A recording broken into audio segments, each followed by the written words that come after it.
Hello, welcome to YCFT. This time, we are actually doing something a little bit different. I say this every week, nearly every week. I say this. Yep. But this time we promise. are actually doing something different. We're not reviewing a film or TV series. We are essentially pitching a film idea. We don't know if this might be the only one of these we do, or if it becomes a regular occurrence. But we figured it warranted a new setup. Yeah. We are looking into old folklore tales or real tales, and kind of pitching how we think they would make good films. Yeah. So Sam, do you want to tell us a little bit about our film pitch? YCFT pitches a movie. Okay. So you're sitting comfortably. I'll begin. Also, Return of the Beanbag. Makes a grand return. The beanbag, it's always been here. It's always been behind the couch. It's just been hiding there, yeah. Just waiting. Okay, so for the most part, I think a lot of people are familiar with the Salem witch trials in the late 17th century, 1692 exactly. Maybe Pendle Hill, the witches as well, that we had over here in England. It's one of the most famous persecutory periods in all of history. But in Europe, hundreds of years prior to Salem, there were very similar events that were happening, but this time surrounding accusations of lycanthropy or werewolf transformation. The first recorded case was in France in 1521, but this particular story that we're going to tell happens just a little bit later than that, in the late 1500s. And this is the story of Peter Stubb. Potentially Stube. It's also recorded as Stumpf, Stump, or Stuba. So I guess it's just kind of been lost in translation over the years. But if his surname was Stump, that might be relevant for later on in this case. But anyway, Peter was dubbed the Werewolf of Bedburg. The Werewolf of Bedburg. Would that be the name you'd go with for this film? The Werewolf of Bedburg? Potentially. As a working title. Working title. And Bedburg, by the way, is in Germany. I don't know if it's still a place, but it was once upon a time in Germany.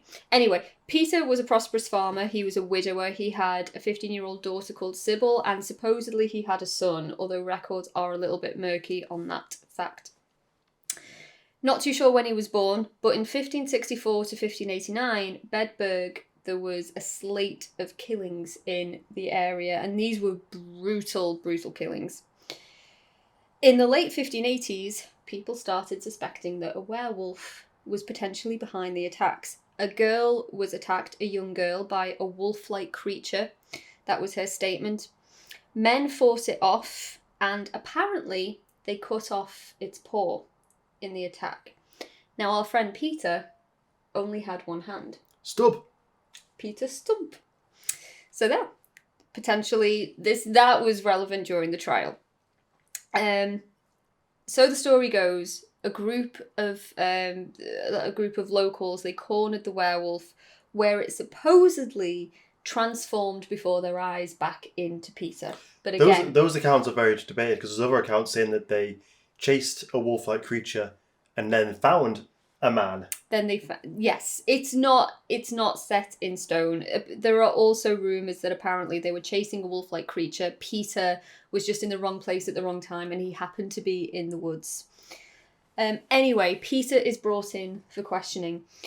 Under the threat of torture, he confesses to the murders of 13 children, 2 pregnant women, and 1 man. So this is before the torture commences. During his confession, or part of his confession, he says he made a pact with the devil at the age of 12.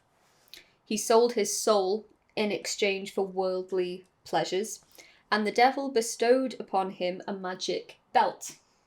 And these are all coming from his mouth. He said this. He said this during his trial, and the belt allowed him to transform into the wolf. Apparently, Peter killed his own son, and that son was born from an incestuous relationship with his daughter. And again, this is coming from Peter's own mouth. Now, I just wanted to read a quote that came from the trial. So bearing in mind that this guy has been accused of incest and of cannibalism and also of murder. And being a werewolf. And of being a werewolf, he was found guilty. And his punishment is as follows. To have his body laid on a wheel and with red-hot burning pincers in 10 several places to have the flesh pulled off from the bones. After that, his legs and arms to be broken with a wooden axe or hatchet.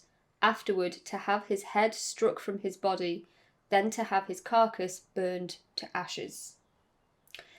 His daughter, Sybil, and also his mistress, Catherine, were also sentenced to death as accomplices in his crimes. His daughter.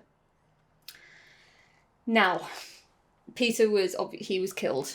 Exactly how that played out. And by the way, we know this because there were records of the time, but it became such a famous story that it was translated into pamphlets that ultimately ended up circulating in England. So inevitably things have been lost in translation. It's been fableized over time, and eventually it did become a story. So a lot of this could be legend, but it is somewhere in there as fact. Yeah. There was a guy called Peter. There was a guy called Peter. Peter. Put on trial for being a werewolf. Yeah, and found guilty of lycanthropy. So just a bit of context of the time. It was a time of deeply religious and political upheaval. Werewolf hysteria was plaguing Europe. This was a time where people believed in supernatural forces. I mean, the god and the devil. Everybody believed in it. It is likely that Peter, he was a Protestant at the time, in an area that was held by Catholic forces. So a lot of people that don't believe he was a werewolf, who don't believe in the supernatural, believe that he could have just been made a scapegoat because of his religious beliefs.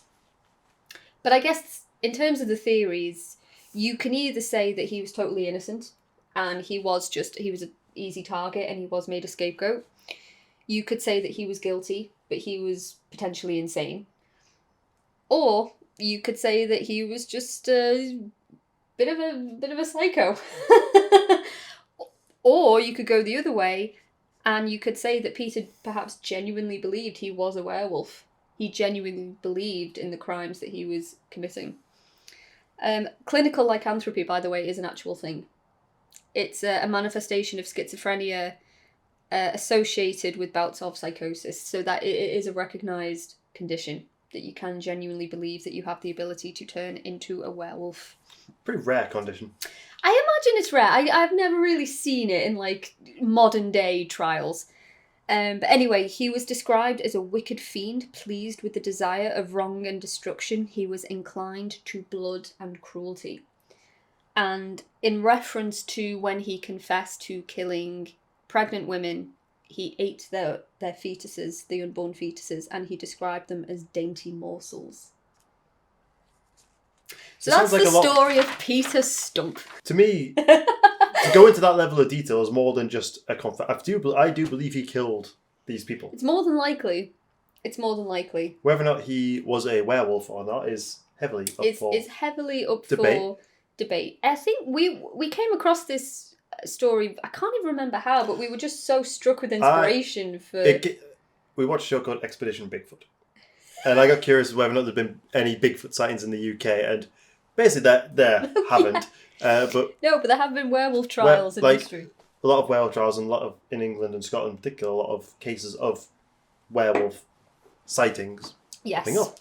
So that kind of led to this story and various others. Yeah. I mean, I'll confess, I had no idea that werewolf trials were a thing. No, neither did I. I knew obviously about the witch trials, but werewolf trials was no idea. Things we've had loads of stuff on the Salem witch trials and witches in general. I think it's time for werewolves to come back. So we got talking about, if this was a movie, how would we turn this into a movie? What elements would work? What wouldn't work? How would you do it? And so we haven't actually discussed this between ourselves. We thought we'd save it for the actual video. We thought it'd be a good idea for us to talk about it. So we each have a couple of ideas. Different ideas. So what's your idea for the werewolf? Our werewolf movie.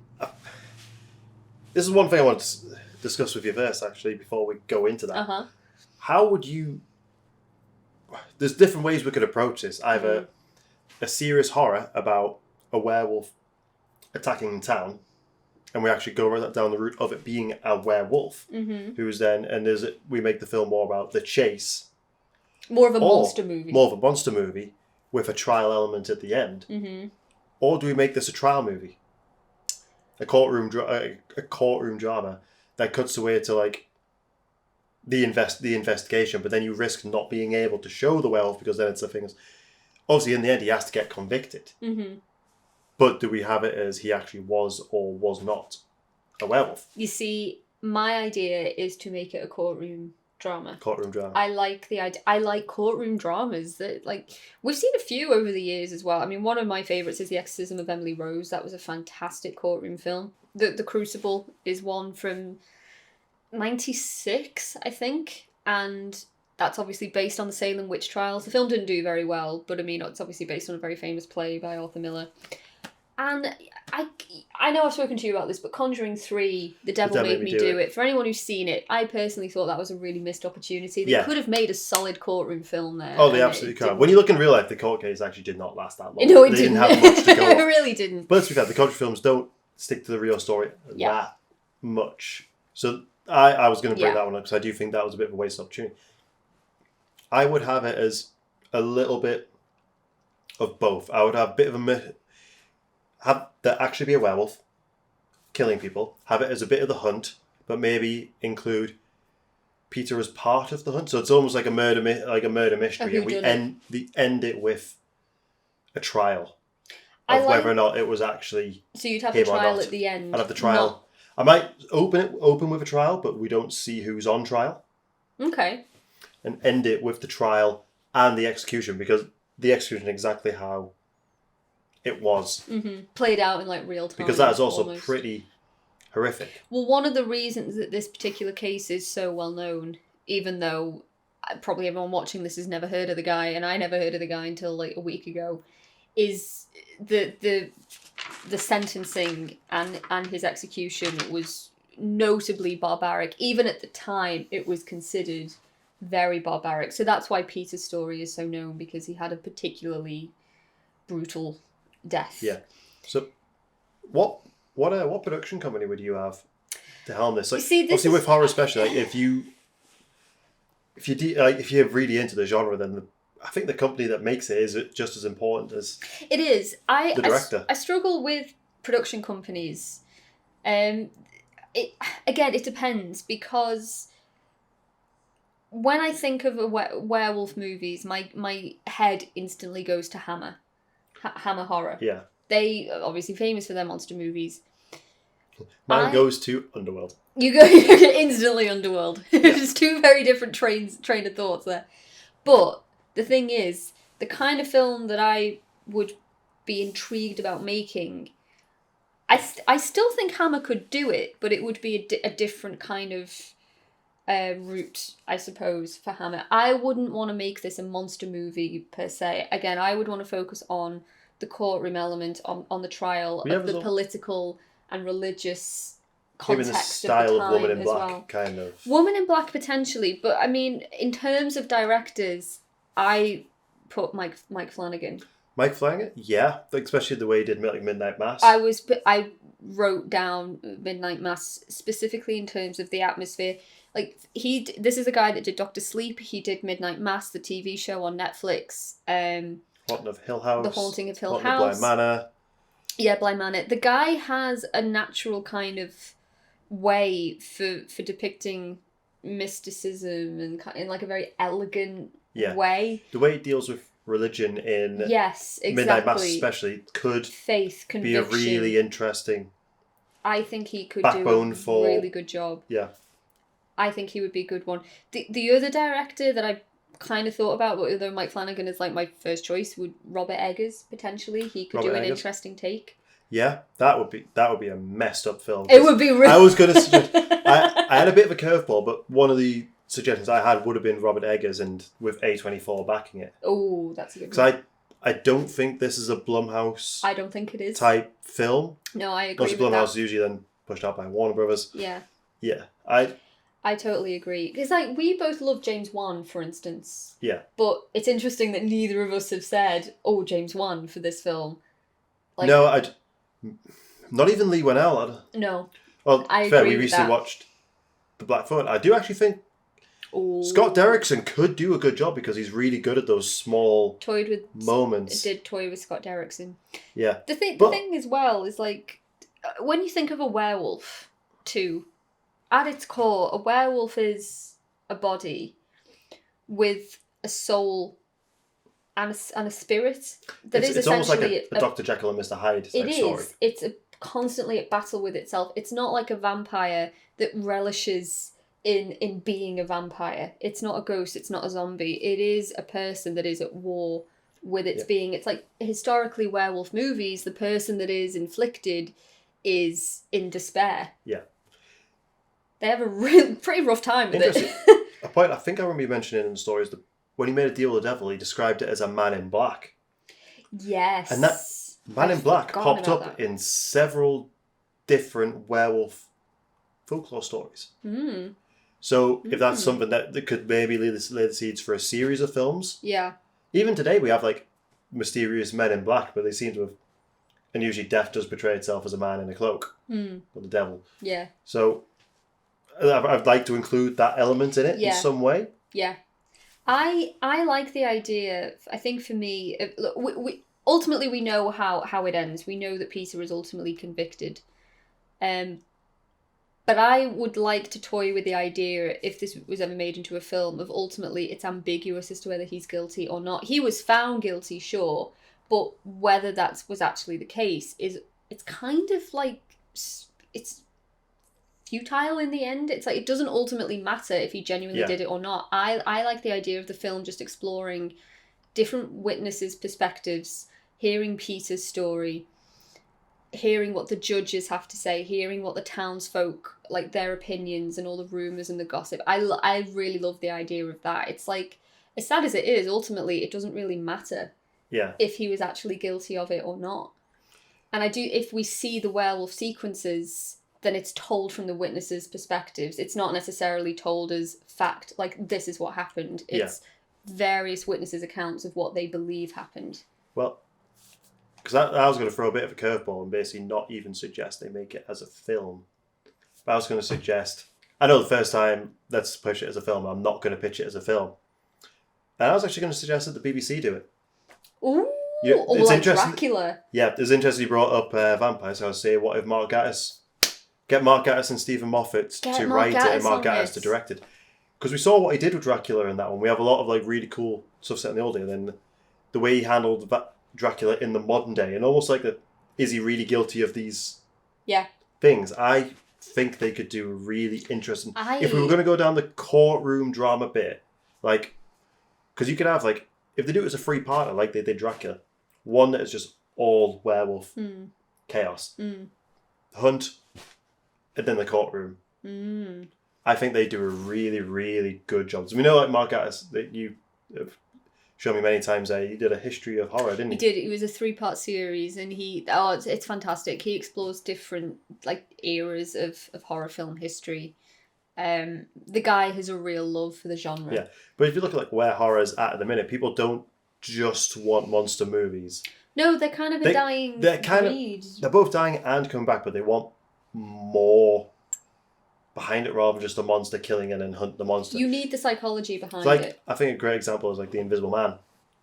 Yeah, The Invisible Man. There needs to be great. There has to be like a complex emotional backdrop to these films now. Yes. So that's my curveball of how I would pitch this. I think actually make it a BBC production. I think that would absolutely. Mark Gatiss. So you mean like perhaps for the first 2 episodes, it's the killings, it's the hysteria, and then maybe the 3rd episode is the trial. Yeah. And then ultimately the execution. Yeah.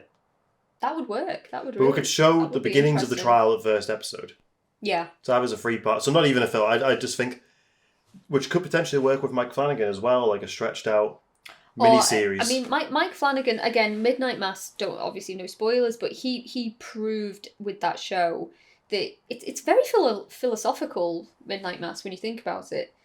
I know it was kind of a criticism of it, but there was a lot of character monologues, talking about life. I like the monologues. I like them too, but apparently a lot of people thought, they kind of got a bit repetitive after a while. But he proved he could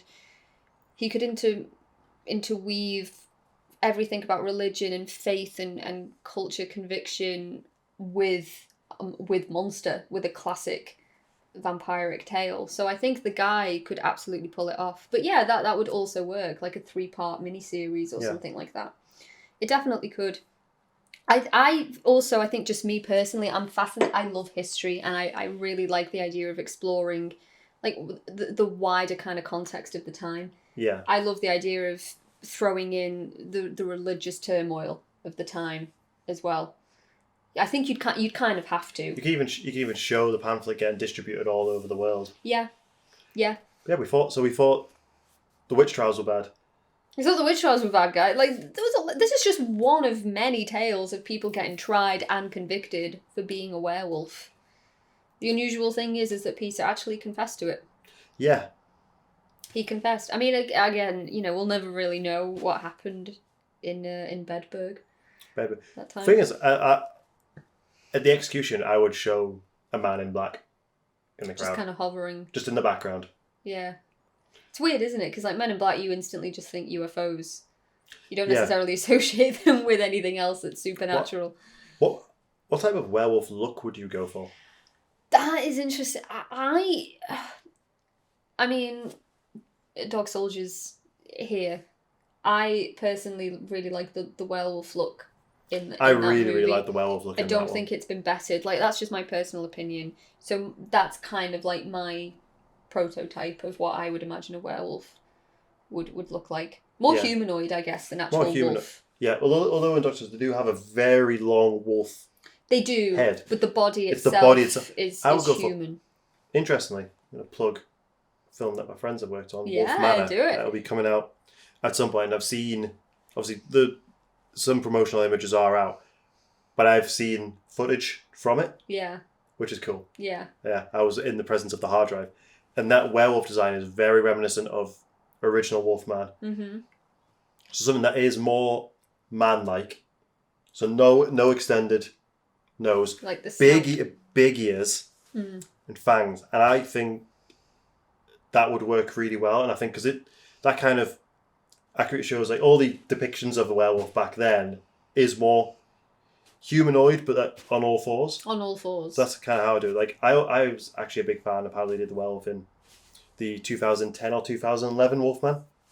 Oh yeah, I really like the look of it. The Benicio del Toro. Yeah, I like that movie. I like that movie as well. It's a shame. But again, it's a shame they did what they did with the Thing and CG'd over a lot of really good practical effects. I don't understand why they did that. But the werewolf itself, actually, I thought was a really good updated look to the original one.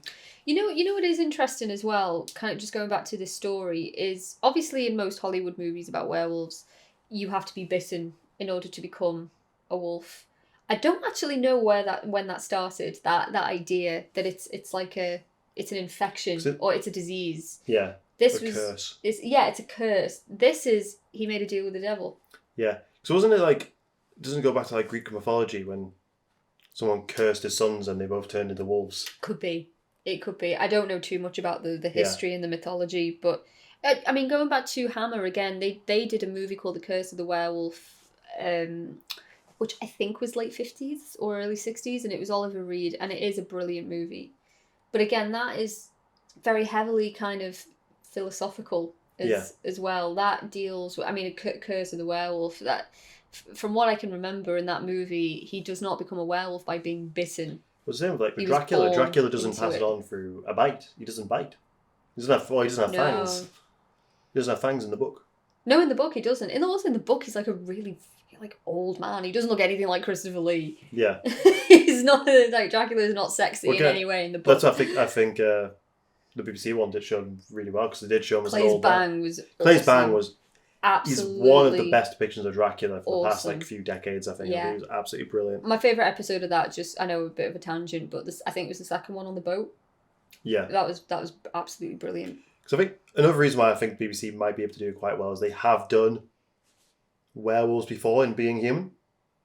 Oh, smaller budget, so the transformation you never really see. But I actually quite liked that. Was more Dog Soldiers-esque werewolf costume, but they have been able to handle werewolf stuff in the past. And I mean, it's interesting. We both agree on the courtroom drama spin. Well, people want something new, and I was devastated with The Conjuring, The Devil Made Me Do It, that they didn't deal with the courtroom side of it. Recent celebrity events have proven that we're obsessed with courtroom. We like a good trial. It's true. It brings in the viewers.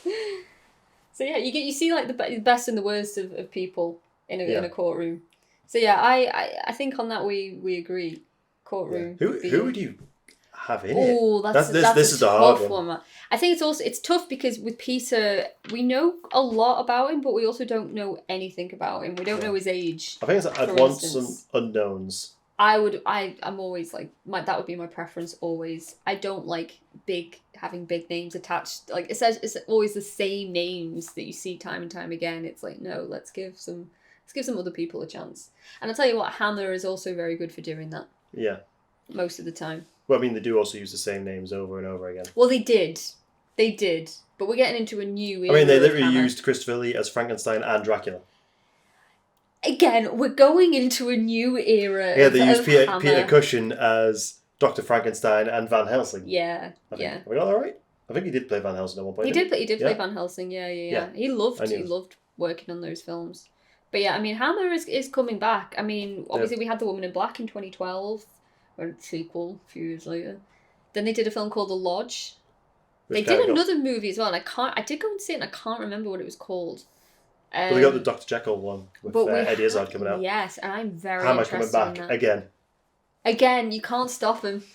They're a force to be reckoned with. So yeah, in terms of the company... If Hammer was more... Again, it's like 2012 when they did... Was it 2012 Woman in Black? Yeah. Yeah. Like, that was such a good comeback for them.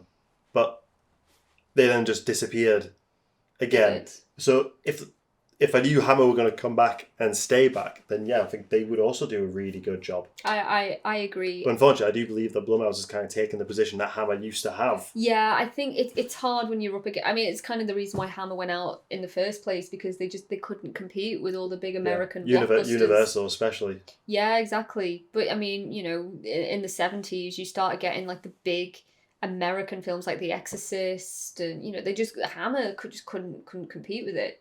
And I think it's still in like a similar situation where, yeah, it's still making good content, but it's not the giants that it once was. But I think I'm right in saying that they have said that their commitment is to redo a lot of their original like IP stuff, to remake a lot of their own stuff, but also to bring in new content. Yeah. Because obviously they've done a lot of Jekyll and Hyde movies in the past, but this would, I think, the Eddie Izzard would be its own spin. Yeah. And I don't know much about it, but I assume they'll take a deep dive into the psychology of the character, which I think is necessary. Yeah. So yeah, I think Hammer would be interesting, but I think Mike Flanagan would be my... So with Mike Flanagan, would you make it a Netflix original film or a cinematic? Because obviously he has worked in cinema with Dr. Sleep, but Netflix is very much his home. I think I would, I'd happily see it if it was a Netflix movie. I'd happily see this if this was also, you know, like your BBC pitch. If this was like another mini series that he did. I think my actual dream would be for Flanagan to just work with Hammer. That would be cool. Insane. I would love it if James Wan would produce. If it went down the movie route, I would like, because like with Swamp Thing, it was James Wan and Len Wiseman who did. I thought I'd got Underworld out, but no, that's still there. Who did Underworld? They produced it together, and the world they created was really eerie and really cool. I think they've got a good eye for atmosphere. I think they do. Again, I love James Wan. I love The Conjuring. I love Insidious, Malignant, brilliant. But just not. That's what I'm thinking. Put him. He's not a monster movie kind of guy.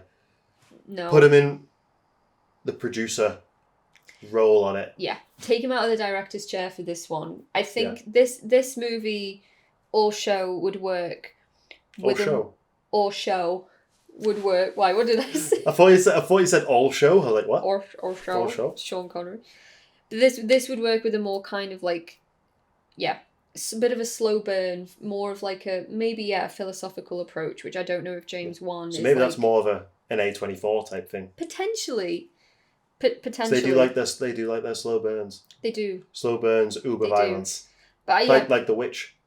Like The Witch, yeah. again, historical, proved he could do it. And obviously that's Eggers. Eggers, he never wants to do anything set in the modern day, so it's in his ballpark. Yeah. But I think my preference, make it a courtroom, make it about the trial. Let's maybe flashback, depending on who's on the witness stand, see their point of view. Obviously, we'll depict the ending, how it actually happened.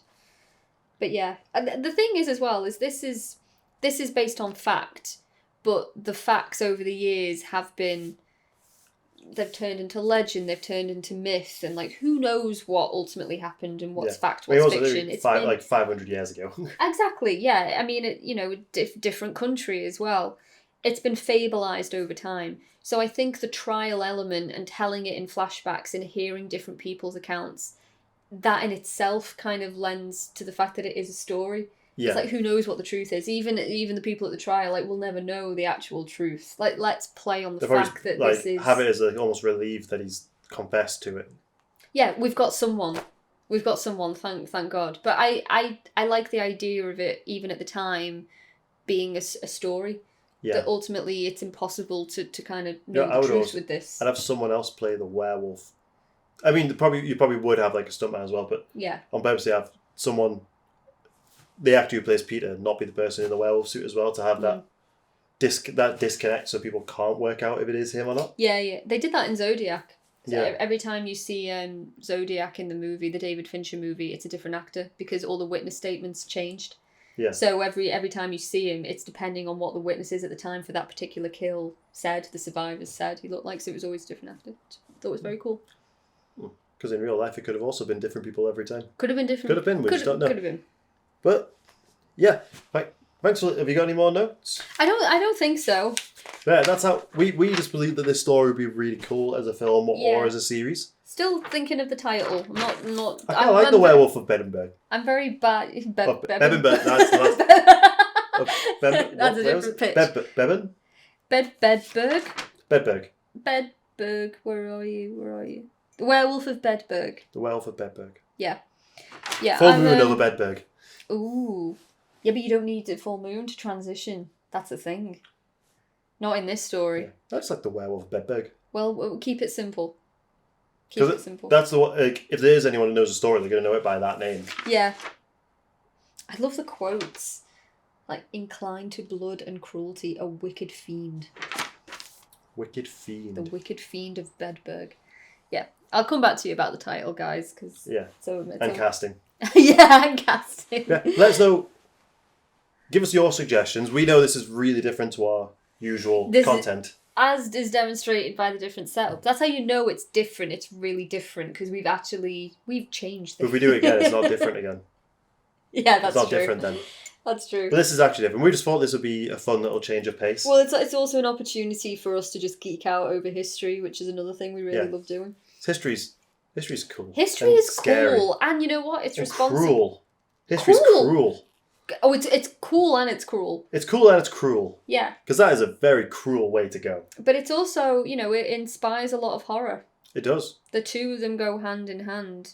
And also when you think, like, horror and religion have a lot in common as well. Like, both kind of deal with, like, the vanquishing of evil. Yeah. You've got heroes and you've got sinners. Saviors and sinners. Saviors and sinners. Yeah. It's all connected. It's all connected. We've done that thing again where we start saying goodbye and then go on for a few more minutes.